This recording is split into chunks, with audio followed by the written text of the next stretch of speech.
Hi, everyone. Welcome back to our 2024 Nonfiction Writers Conference. This is going to be a super fun power session on revenue streams for writers with Karl Palachuk, David Newman, and Melinda Emerson, just fabulous, brilliant entrepreneurs and authors who are doing great things in the world. And I can't wait for you to learn from them.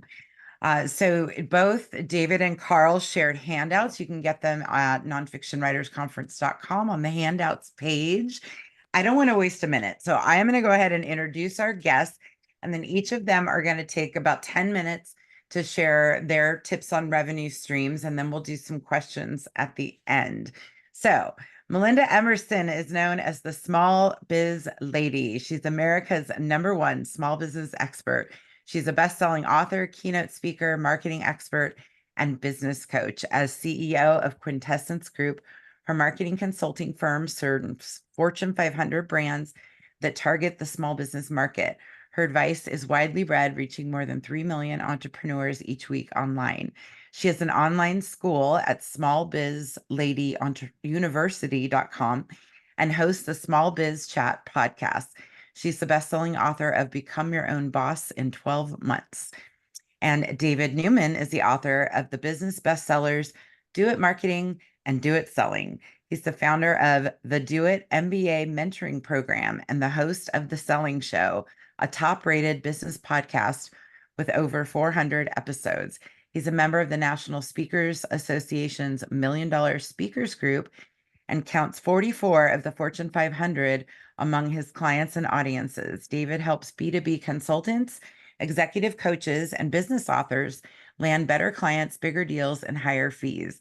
Nothing makes David happier than client results. Well, maybe puppies. That's it. And Karl W. Palachuk is the author of more than 20 books and the creator of dozens of information products and downloads. He's a business owner, entrepreneur, author, father, speaker, publisher, blogger, podcaster, community builder, and recent grandfather. Karl's topics include technology, business, and personal development.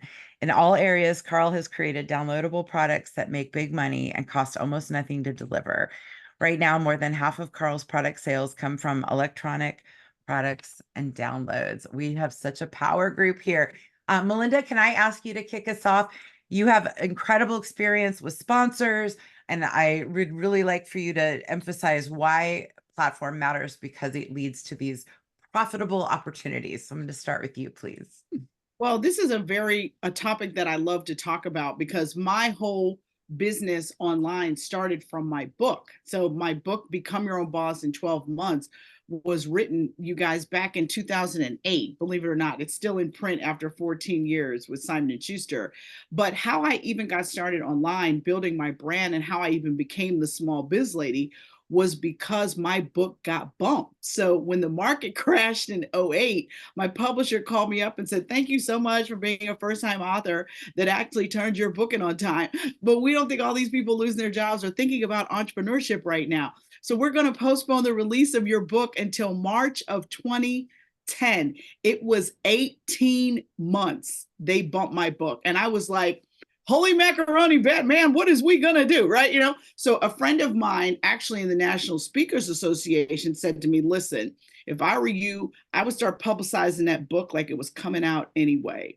But I was so disgusted by this whole process. It was the market had crashed. We're losing business all over the place. My husband had gotten laid off. I mean, it was like a nightmare, but I was like, all right, I'm going to do this. And so I hired a woman that knew as much as anyone knew about social media back then. And I want you guys to get in your time machine with me, because in 2008, Twitter was 1 year old. Okay, so this is what I want to explain to you guys about what was going on. So my girlfriend that I talked to, who's going to help me, she said, listen, she said, you mean to tell me we have 18 months to build your author platform? And the other thing I want you guys to know is that back then, people didn't even use those two words together. Author platform was something that came along much later. And so I was like, yeah, I guess we got 18 months. I was busted and disgusted by this whole thing at this point. And she said, no, this is actually going to be a good thing for you. And I was like, yeah, whatever. So anyhow, the day finally came for me to get on Twitter and get my own Twitter account. And I went to twitter.com and I put in Melinda Emerson, and I got this polite message that said, this name is already taken. And I was like, come on. I mean, first. Uh-oh. Melinda just froze up on us. But what a way to go. Look at that freeze face. Look at that enthusiasm. And we're like sitting here going, oh my gosh, that's like a suspenseful moment. What do you do when your name isn't available on That's the Twitter? way to do it, right? Well, you know what? Can I vamp for a minute just to Yeah. continue her story? Yes. So we're both in the National Speakers Association, 2008, 2009. She had this totally dialed in. She was small biz lady way before the book came out. She had this clear path and this clear plan. She would introduce herself as America's #1 small business expert. And we're all going like, who is this chick? Like, what's going on? But she had the plan and she made it happen. And now back to Melinda. Love that. Thank you, David. Thank you for jumping in. You know, you got to love technology, right? When it does not work. Anyway, had to change environments, but that's all right. Feel good. So listen, it basically what happened was I couldn't get my name. I became the small biz lady that day. And what we now know is that was the best branding thing that ever happened to me. And when I got on Twitter, there were 3 things that we did every single day. Number 1, I answered somebody's small business question. Number 2, I shared an article about small business. Now, back then, when I first got on Twitter, I didn't even have a blog, but it didn't matter. I built a community around sharing other people's content because I probably didn't even have a blog for about 6 months when I first got on Twitter.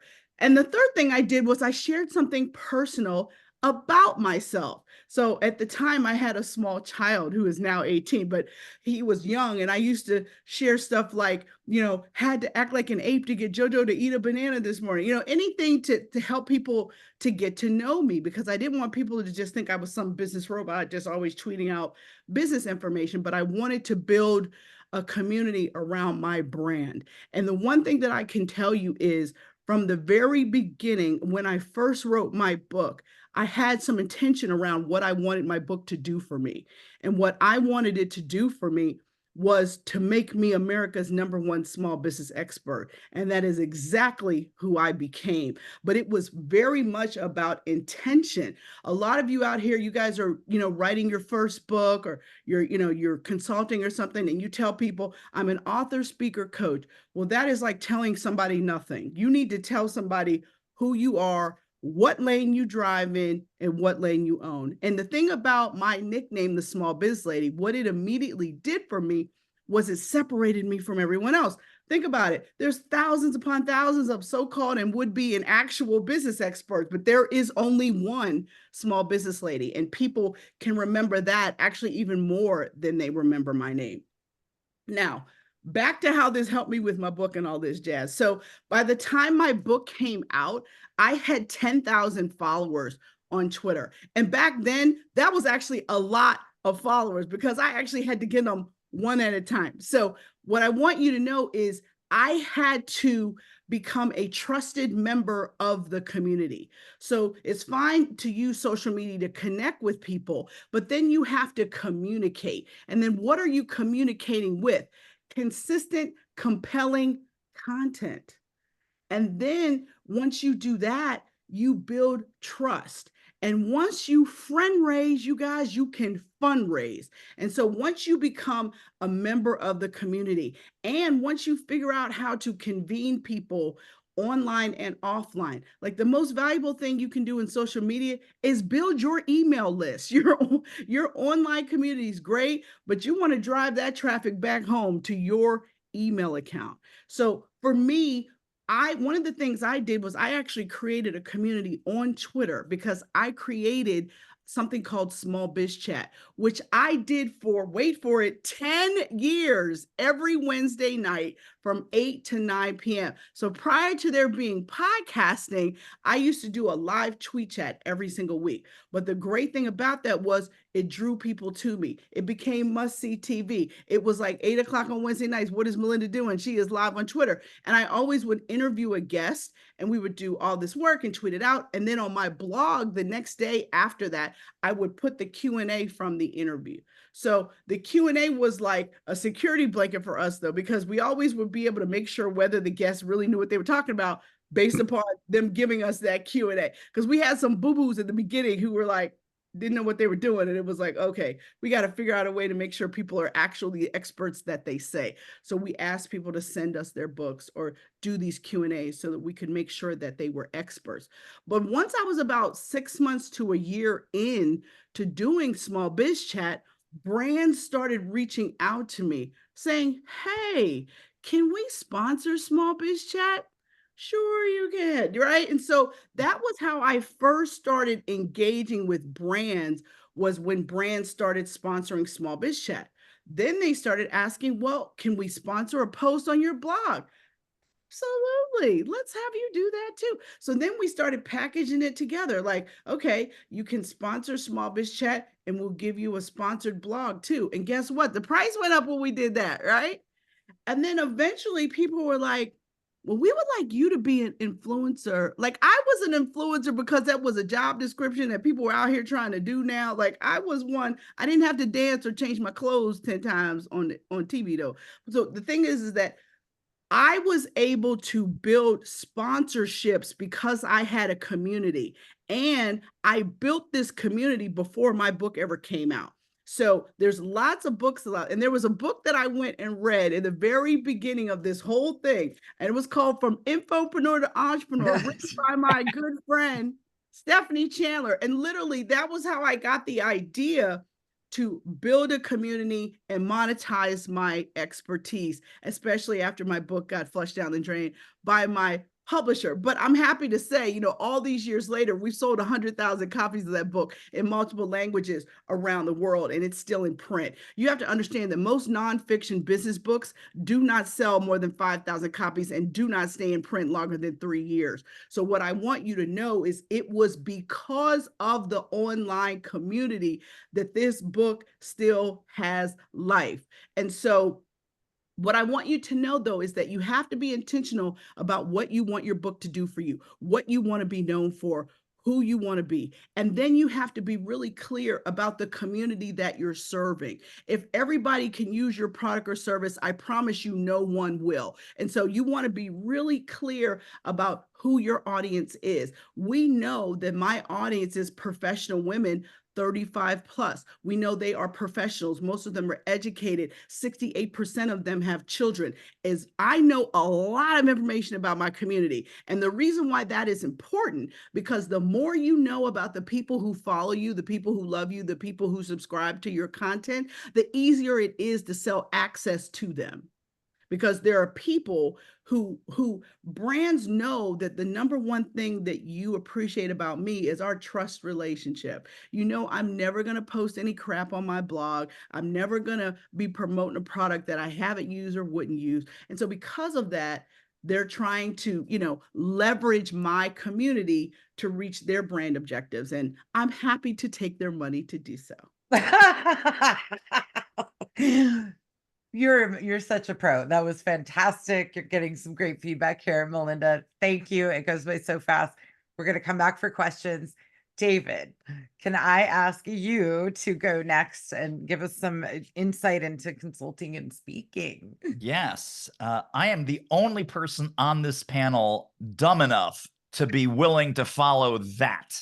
But I'm going to go in. Melinda, you're amazing. You're awesome. So much great value and value bombs in there. So yes, just to pick up the thread that Melinda talked about, having the intentionality of building a business around your book, that's essentially what she recommended. So vitally important. So I run a coaching community, a training company. People come in, they say, oh, David, I wrote a book. And I said, well, great. Is the book on the same topic as your primary revenue generating business? And they go, no, it's not. And they, should it be? It's like, well, only if you want to make money, only if you want to make money. So a lot of times folks write a book and there's no business plan or business infrastructure behind that book. Let me give you the 180-degree opposite, because there's a guy who only writes books, and I think the rest of our panel will know who I'm talking about even before I mention his name. He only writes books if he already has a fully formed business idea that will operationalize and monetize the intellectual property in that book. This is Mike Michalowicz. So he wrote the book Profit First, knowing that he would go out to an entire community of CPAs and bookkeepers and have a Profit First certified program. When he wrote the book Pumpkin Plan, which is a great book, by the way, as far as focusing and niching, he knew that he would have an entire cadre of small business consultants and small business coaches to become Pumpkin Plan certified coaches. So that obviously is an extreme on one end of the equation. The extreme on the other end is, I'm just going to write a book and then my business is totally not related to that book and it's over here. So thinking about what can you do as a professional service, and I'll give you some brainstorming starter ideas, but obviously the easiest thing you can do to start is to sell your expertise. To sell your expertise either one-on-one, as a professional speaker, as a professional coach, as a professional consultant, as a professional trainer. You can then get fancier, and we're going to hear from Karl about all the amazing ways to do digital products, ebooks, courses, electronic information. And he's one of the true pioneers in that. But think about, how do I take the ideas and the intellectual property in the book and monetize that in ways that people who are interested in the content of the book can then go further? Because obviously books are fantastic information products. They are terrible implementation products. And people will pay about 100 times more for implementation than they will for information. So when my first book came out, the Do It Marketing book in 2013, I put all of my brain cells, and I think we all do this with our, flagship books. All my brain cells went into this book, and you could get every living molecular piece of intelligence in my brain for $20. And it's like, that seems pretty cheap. But then if you look at the sort of integrated product suite that is under that, people could also pay to work with me one-on-one, right? Initially, that was in the hundreds of dollars. Today, it's in the thousands of dollars. People could come to an event, right? So that is a 3-figure investment. People could join a group cohort-led mentoring type program. That's a 4-figure investment. Some associations and groups had me come in and speak, so keynotes, seminars, etc. That is a 5-figure investment. Some people wanted to become Do It Marketing certified consultants. I just was playing with that idea. I didn't really have it totally dialed in, so guess what? It didn't work. But there were 6 or 7 people that in 2014, 2015 paid to, I call it authorized stealing. A lot of people are going to steal your work. You may as well get money and give these people permission to steal your work. If you don't have a certification program or a licensing program, that's okay. Seth Godin, a previous speaker at one of Stephanie's events, says, don't worry about people stealing your stuff. Worry that they don't. Worry that they don't, because it just isn't that good. So I'm okay with people informally stealing my stuff. We do find them. We do track them down. We do send cease and desist letters, but I don't lose sleep over it. So when I was launching this first book in 2013, I was taking a walk one morning with my wife. And she said, hey, honey, what's your day like? I said, oh, my gosh, I'm on some podcasts. I've got to send an email out. I'm arranging a couple of speaking gigs. She goes, wow, you are really doing a great job promoting this book. And a blinding flash of the obvious happened to me. And I said, yeah, yeah, I sort of am doing a great job promoting this book. And these are the same exact things that I should be doing to promote my business. So the book was actually a focusing point saying, okay, how do I get this book in front of more people? How do I get the ideas and the coaching and the consulting offers and the speaking and all of these things? How do I leverage, multiply, and amplify the message of the book? And that's when it occurred to me, I was being a lazy marketer. So the book became a focal point, and it was truly this blinding flash of the obvious that everything I'm doing to promote the business also promotes the book. Everything I'm doing to promote the book also promotes the business. And why wasn't I doing this all along? So with book 2 and book 3, I got the memo, and then finally we sorted some things out. But not having investable opportunities, because people will ask you, people will totally ask you. People come up to Melinda, right? Even in the old days before the book came out, can you show that they would hear her speak and say, hey, can you coach me? Can I work with you? Can I, how do I go further? How do I go deeper? What's the next step? Can I hire you? Can we bring you into our company to help us with X, Y, and Z problem? So if you have the book, but you haven't built the investable opportunities and the integrated product suite. So here's the exercise. On a piece of paper, write down 3 figures, 4 figures, 5 figures, and I'm going to even challenge you, go for 6 figures. What are some of the things that you can sell for hundreds of dollars right here, right now, today, based on the IP in your book? Then go down to what can I sell for thousands of dollars, right? 4-figure. What can I sell for tens of thousands of dollars? So 5-figure list of investable opportunities. And I'm going to ask you to stretch here. What would a company or an organization literally pay you $100,000, $150,000, $200,000, $300,000? 6-figure deals, not a 6-figure income year, but a 6-figure check from one single client. And I will tell you the difference between folks in the audience and the 3 of us up here. Even if we don't sell a lot of it, Karl knows what he could sell for $100,000. Melinda knows and has sold things for $100,000. Stephanie knows and has sold things for $100,000. So this is a little bit of a mind stretch, but even if you just go down to the 4-figure and 5-figure investable opportunities around the ideas in your book, you will be miles and miles ahead. And once you start to sell the first few, you will ask yourself, why did I wait so long? Oh my gosh, it's fabulous, David. I love how you broke that down. That's fantastic. Thank you. And to come in on time without me even having to wave at you. You're amazing. All right, Karl, you're up. Well, okay, so I'm humbled to be following these 2, but I'll start by saying I agree with absolutely everything they said. One of the things about building a platform is you can make it as broad and as deep as you want.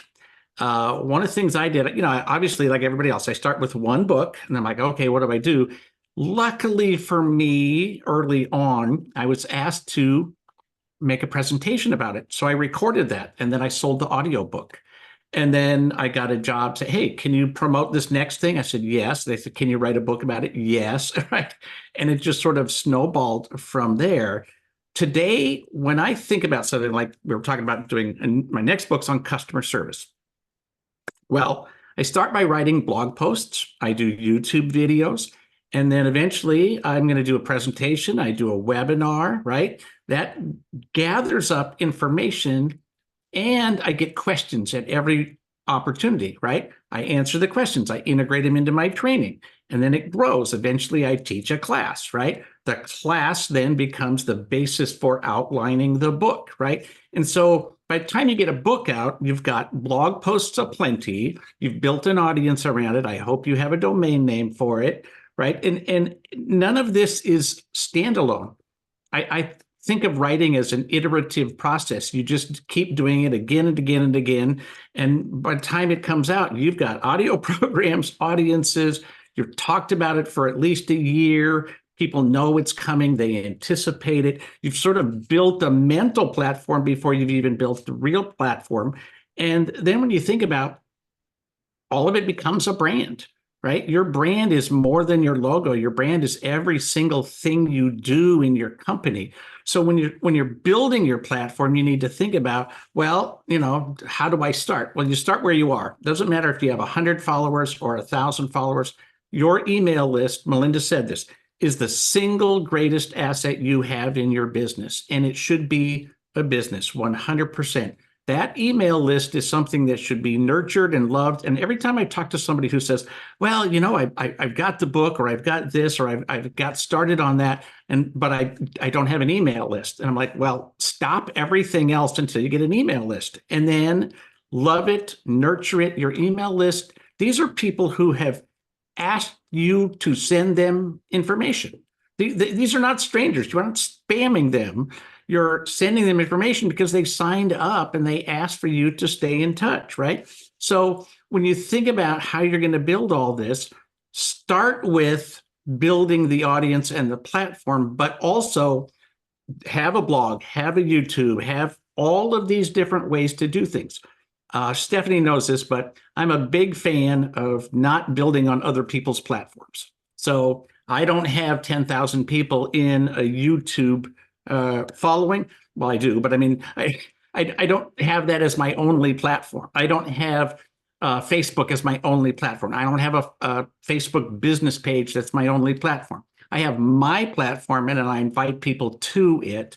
Eventually, sort of building on what David was talking about, I have a membership community. People pay to be part of that. They pay to go to regular meetings. They pay to get content that's not available anywhere else, right? And I also am a big fan of believing if you're in nonfiction, you have no limits on the price of your products. And Stephanie knows this. She likes to brag about the fact that I have more than one book that has sold for $300 or $400 each. The first book that I sold was $90 a piece. And we sold the hell out of that thing. So I'll just say that really set me off in the right direction, because in nonfiction, your book is not entertainment. It is a tool that people use in their business. And if you help them to make money, they will turn around and give you some of that money. And they will say, how do I get to the next level and the next level and the next level? So we've gradually over time, I built a whole series of books. I have a class for every book that I've written. So I sell the classes at $400 a piece, right? And then we sell certifications. So if you pass the class, you can pay to get certified, right? And it just sort of builds from there. And then we have people who say, I want everybody on my team to take this class. I want everybody in the team to get certified, right? We include classes in the community, right? So it all meshes together. And as many different ways as you can slice and dice, you can figure out where there is some money.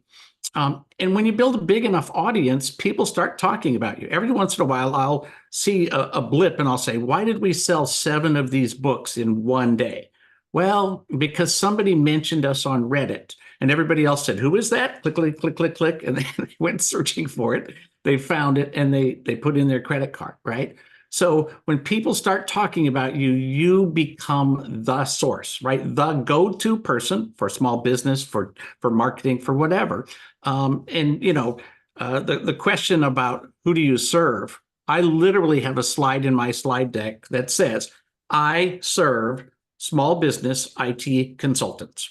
And lawyers might benefit from this, and dentists might benefit from this, and people who own bookstores might benefit from this. That's not who I serve.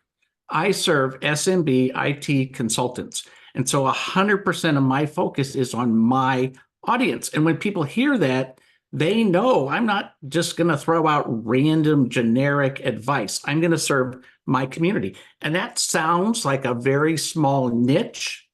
But if you are the biggest fish in the smallest pond, you still look like a whale, right? So, you need to focus on who your audience is. And it literally doesn't matter how small they are. If you look and see some of the magazines in stores, it's shocking to me. Like, are there enough people who need that? But they've got enough money to have a magazine and all of those hobbyists and all of the people who want to buy it, right? So assuming that your audience is either hobbyists who have money or businesses who have money, they want to know what you have. And here's the best part. Once they find you, they want to gobble up absolutely everything they can find. You are not taking their money in some kind of nefarious way. They want to buy everything you have to say. They want every audio program. They want every book. They want the workbook that goes with it, right? I know Stephanie's also a big fan of workbooks, right? It's not uncommon to have a book that sells for $30 and a workbook that sells for $40 on the same topic. And workbooks are shockingly easy to put together. I also believe that you have to give a lot. You need to give free webinars, and then people say, well, who is this guy? You know, what is he talking about? And then they look at it, they find out a little something, they go, oh my God, why did I not know about this before? And so they gobble up some more and some more and some more. And, you know, we're talking about, you know, I like the idea of the 10, 100,000 and so forth. I won't give the number, but I will say making a six-figure sale to somebody who says, I want to license 300 pages of your information that I can use any way I want for 12 months. That is a very beautiful thing. And that only comes after 10 years of working your tail off, building an audience, writing a book, serving your audience, and going back to them again and again and again. Give a little for free, ask them to join your newsletter, communicate with them, and then ask them for the sale. And that is literally just rinse and repeat that for the rest of your career. I'm a big fan of believing I'm never going to retire. I'm going to shift what I do and how I do it and so forth. But what would I retire from? I spend most of my time out there speaking to people I love and talking to an audience that I have built all over the world. And, it's a beautiful thing, but don't ever think it's easy just because somebody said, oh, go do these 3 things and you'll make a bunch of money. Yeah, do those 3 things for 30 years. And pretty soon you'll be suddenly successful. Oh my gosh, you guys are rock stars. This has been so good. We have lots of questions. If you have a question, please pop it in the Q&A box. So, Diane, your question, we would like to know more about your topics. I think that'd be helpful to answer your question. So Priscilla means by brands, you mean companies with a product to sell who are willing to pay you money to appear on your social media. So Melinda, will you take that on the sponsor brand? I will 100% take it. So let me tell you guys what I mean by customers. Amex, FedEx, Verizon, Staples, Visa, American Express. I mean, I've literally worked with over 150 major corporate brands. Adobe. I mean, I don't work with little bit brands. I work with big ones. Now, I have 2 businesses. So I do that, but I also have Small Biz Lady Enterprises, which is our education and training company where I work with people like you who want to be authors, speakers, coaches, and consultants. But no, when I say corporate brand, I mean brands you have heard of. That's what I'm talking about in terms of the people that have approached me to monetize my newsletter, monetize my podcast. I don't do Small Biz Chat anymore on Twitter. I now have a podcast that I've done for the last 5 years. But yeah, I mean, that's what I mean by corporate. And sponsors are coming, or you're going after them and bringing them in because of your platform. This 90%. Is the point I really wanted to make. This is 90% are inbound. They're calling me. Right. We're not calling them. Because you're visible. And for everyone who struggles with, I don't want to do this work. I don't want to do the marketing. But this is what happens on the other side. Right. Well, and I will say, you also have an opportunity that most people do not. When you go to, I call them vendors, right? But if you go to a sponsor and you say, guess what? We can sell you a branded book. I will put, and I've got examples of it, right? We'll put your logo, compliments of you on the cover of our book, because all you have to do is charge them a setup fee to change the cover. And then, you give them the books, you sell them the books in bulk. right? So they've paid you for the setup fee, and then they're buying a bunch of books to give away at the next show. If you're a speaker, it's a great way to sell your books at events is say, hey, why don't you buy a copy for everybody in the audience, right? So that's an opportunity that as an author, you Karl, can offer something that other vendors can't. Break down the pricing, because you do that often with the branding of the vendor on the book. Tell us what you're charging for that. So I charge $1,500 setup to put a logo on the front cover, right? So it says compliments of, and I send it off to my person, and then I get a new cover. It costs me whatever, $40, less than that, to update the cover online, and then I'll sell my books 40% off at any bookstore, right? So okay, but I give the vendor 50% off if they buy in bulk. So now they take a $30 book, they now buy at $15. I sell them 300 copies, right? So in total, it's about $6,000 out the door. And here's the best part. A lot of them are willing to take an electronic code. So they'll distribute 300 codes that can be used on their website. You don't even have to print them, Karl. What? Oh my God. Production is $0.00, right? So, and here's the best part. Like, let's say, like I've got one vendor that they buy 300 codes, and then the person who bought them gets promoted because they did such a great job. Well, now the news person comes along and they email me, what are these codes? And I said, well, you got about 50 left and you can use them on our store. If people buy the electronic version, it's totally free. If they want the printed version, I'll print them a copy, but they have to pay for the shipping. So the vendor doesn't have to pay that extra. And this new person says, well, is there other work we can do with you? Absolutely, right? So the turnover at large, and this, large brands, person you dealt with last year isn't there anymore. They're at a different company. So that's good because you get an in to the new company, but it also means you have to introduce yourself to the new person. Great stuff. David, can you help us with this one? What tips would you have about narrowing your audience and resisting the "it's for everyone" syndrome? Oh, well, I totally agree with Melinda that, spray and pray.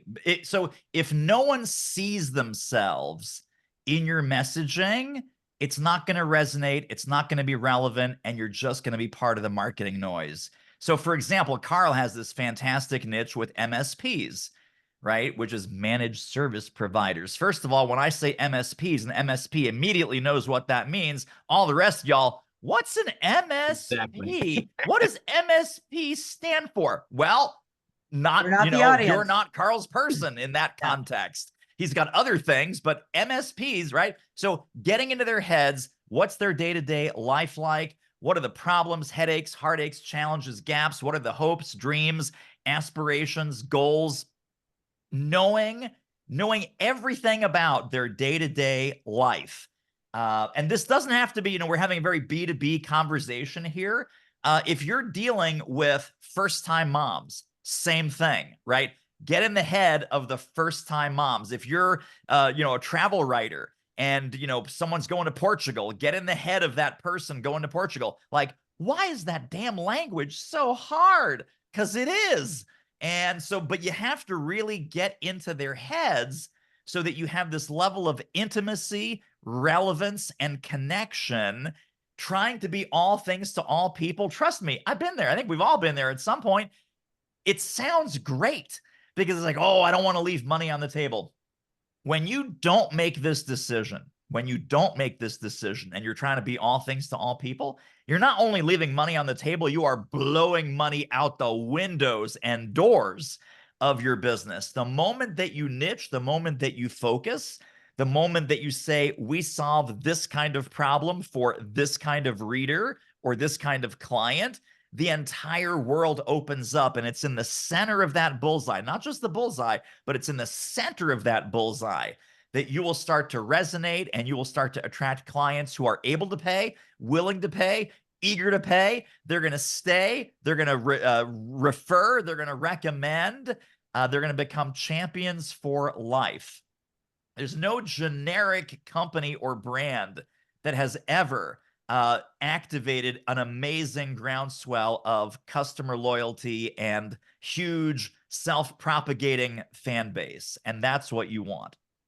And Susan's asking, but how do you identify that niche? So I just want to point out Karl's a great example because he owned an IT business, right? He's walked in the shoes of his target customer.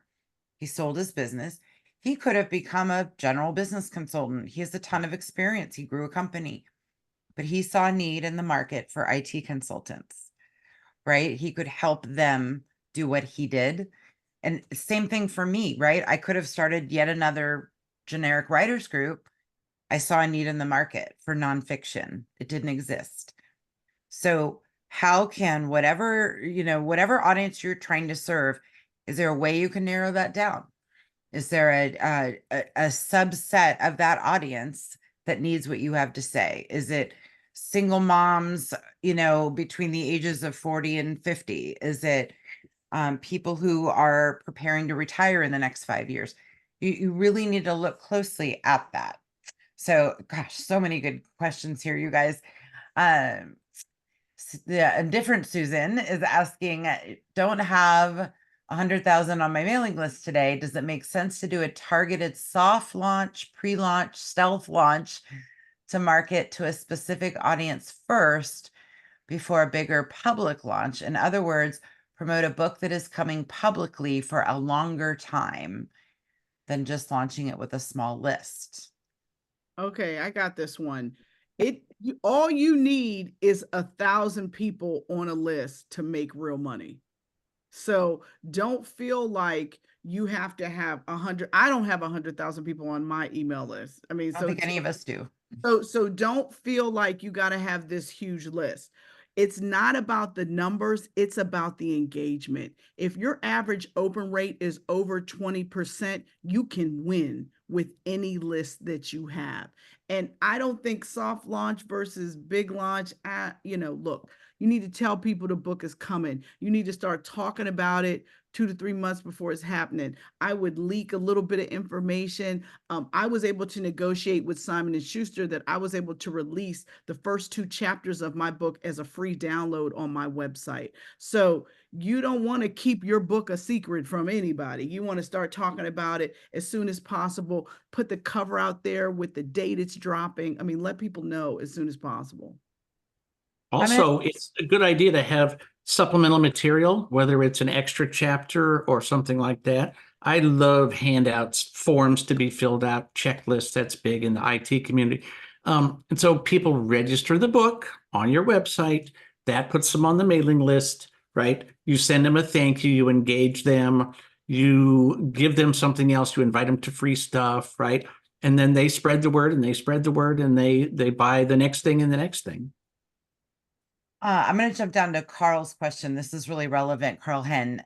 This is a great seminar for authors of how-to books, but what can the presenters talk about how to apply these ideas to nonfiction books that are not how-to, memoirs, travel books, etc.?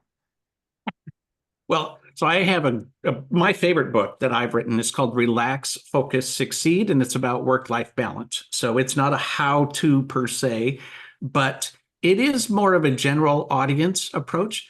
But the thing is, once you have some philosophy about how you approach life or a problem or whatever, once you engage people in that, again, give them a little of your philosophy, write some blog posts, put out some videos, give them a reason to pay attention to you and engage with you. And maybe they'll only buy one book, but maybe they'll also say, hey, this guy might be a pretty good speaker at the next conference, right? And so, it's funny because in work-life balance, I get very little work in the IT community. But well, and I just want to point out, you need a thread from your narrative nonfiction, right? So if it's your memoir that talks about how you got a divorce, maybe it's something you're teaching people, right? So maybe it's how to get through divorce as a male who ends up a single parent, or you've got to find the thread in the narrative. So if it's a travel guide, I mean, it's based on, could it be travel tips for that particular location? Could it be general travel advice on how to save money? It's about serving a target audience and teaching them something. And I hope that makes sense. I would also say you should think about people buy systems in books, whether you're writing a memoir or a how-to. If there's a 5 steps you took to get over your divorce, whatever process or system you used, that's something you can sell. You can create a workbook, a class, a webinar, a coaching around any system that you put in a book. And I would suggest don't even write any kind of book if you don't have some kind of system in it. You know, I was once told by a coach, every book needs a hedgehog concept, right? Every book needs some secret system that you name. In my book, I called it the Emerson planning system. I couldn't think of a cool name like the hedgehog concept. But my point is that you need something that a framework. People buy frameworks and systems. So think about that. And just owning your expertise in whatever your subject matter is. There's a memoir writer.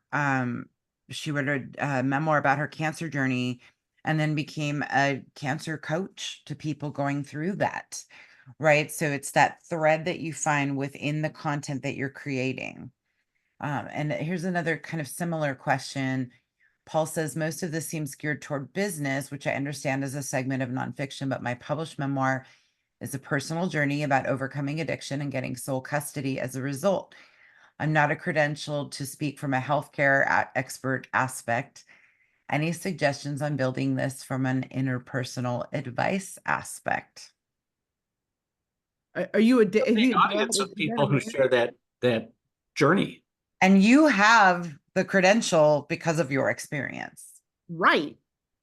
Yeah, 100. You don't have to be a PhD or a licensed therapist or social worker to give people advice. You did it, you lived it. So that makes you an expert. And if you're a dad in a non-traditional situation that got custody of your kid, oh, there's a whole bunch of dads that want to know about that. So I think you've got something there. You can turn into a business easily. What if you're a historian, biographer, or an academic writer? Does all of this work for us? So I'll jump in here because I've seen people with all kinds of wacky businesses. So let's say you're a historian and maybe your expertise is in the Civil War, excursions, trips, all kinds of travel experiences, historical, think of a full immersion experience, right? Go to Gettysburg, do the whole reenactment thing, sit down with some other historians, right? Host an event, do a retreat. There's all kinds of things you can do. And especially travel was mentioned also, right? So custom trips, custom experiences, add in local food, local entertainment, have local experts and guides come and speak to your group. There's a whole world out there around cruise ship seminars. So if you don't know about that world, and they'll talk about anything, they'll talk about the history of mustard. I mean, you could literally go on a cruise ship, you get free cruises, they pay for the complete experience, and you speak 3 or 4 times during that week. And that might be a fantastic revenue stream, or at least the source of free vacations. Right. So almost everything can be monetized. Doesn't have to be business or how to. Love that, David. Well said. And I will say one of the members of our community wrote a memoir based in Napa. And we talked about this. I said, well, Napa is a huge tourist destination. What if you became like the person to talk about the guide to how to enjoy your trip to Napa and where to find the deals and where to visit? And she was really excited about that. So think about the thread in the narrative, whether you're writing history, science, it doesn't matter. There's a thread there based on something that will serve your audience. It comes back to your target audience. You guys, this panel was fabulous. And I can't believe we're out of time. I knew it would go really fast. I'm going to ask each of you to share how our participants can connect with you. Melinda? Well, I am Small Biz Lady on all platforms except for LinkedIn. I use my government name over there. It is Melinda Emerson. And if you want more information about my community and the business owners that I serve, women entrepreneurs, head over to smallbizladyuniversity.com/academy. And we're going to be launching Small Biz Lady Academy very soon. Thank you. David, Thank you. This was so much fun. We got to do this again. right? My Empire is online at doitmarketing.com. There's a ton of free resources, blog posts, 400 podcast episodes, including Melinda Emerson and Stephanie Chandler. And he doesn't know it yet, but soon, Karl. And help yourself to anything and everything that's over at doitmarketing.com. Yeah, you guys are going to be the next two guests on my podcast. But I would say Relax, Focus, Succeed is the one that most people here would get some value out of. The IT stuff, if you Google me, you'll find me. So, but Relax, Focus, Succeed is my sort of general success blog. And I will say, if you want to emulate people who are successful at doing these things, these are 3 people. Go look at their websites, study what they're doing, look at their speaker pages. Really great content. You guys are wonderful. Thank you. I cannot thank you enough. This was fabulous. We do have an hour break, and then we come back this afternoon for our live Pitch the Agent session. Even if you're self-published, even if you have zero desire to traditional publish, I promise you it's fascinating and you will learn a lot about the publishing industry by attending this session. So thank you all so much. There were handouts from David and Karl over on the handouts page. You can grab those at nonfictionwritersconference.com. Thanks, everyone. Thank you. Thanks for having us.